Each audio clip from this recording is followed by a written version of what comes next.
Hong Kong. આ નામ પડે એટલે આંખો સમક્ષ વાદળોને આમથી ગગનચુંબી ઇમારતો, ઝળહળતી નિયોન રોશની, સમુદ્રની લહેરો પર હંકારતી પારંપરિક સડવાળી નૌકાઓ અને એક અલ્ટ્રા મોડર્ન નગરીનું ચિત્ર ઊભું થઈ જાય. પરંતુ શું તમે એ જાણો છો કે આ આધુનિકતાના મોહરા પાછળ એક અત્યંત રૂઢિચુસ્ત અને આશ્ચર્યજનક દુનિયા છુપાયેલી છે? હોંગકોંગ એટલે માત્ર શોપિંગ, ડિઝનીલેન્ડ કે સ્કાયલાઇન્સ નહીં. હોંગકોંગ એટલે વિરોધાભાસોનું એક જીવન શહેર.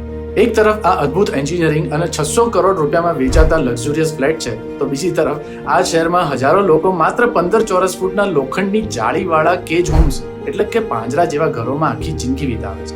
પૂર્વ અને પશ્ચિમ સંસ્કૃતિના આ અનોખા સંગમ અને આધુનિકતા તથા પરંપરાના આ રોમાંચક વિરોધાભાસને રજૂ કરવા જીપ્સી ટ્રાવેલર પ્રસ્તુત કરે છે હોંગકોંગ તથા તેના નિકટતમ પડોશી મકાઉ વિશેની 3 હપ્તાની વિશેષ લેખમાળા. આવો આજે જ જીપ્સી ટ્રાવેલર એપ પર પ્રસ્તુત કરેલા પ્રથમ લેખાંકમાં મેળવીએ હોંગકોંગની આ અજાયબ અને અકલ્પનીય દુનિયાનો રોમાંચક પરિચય.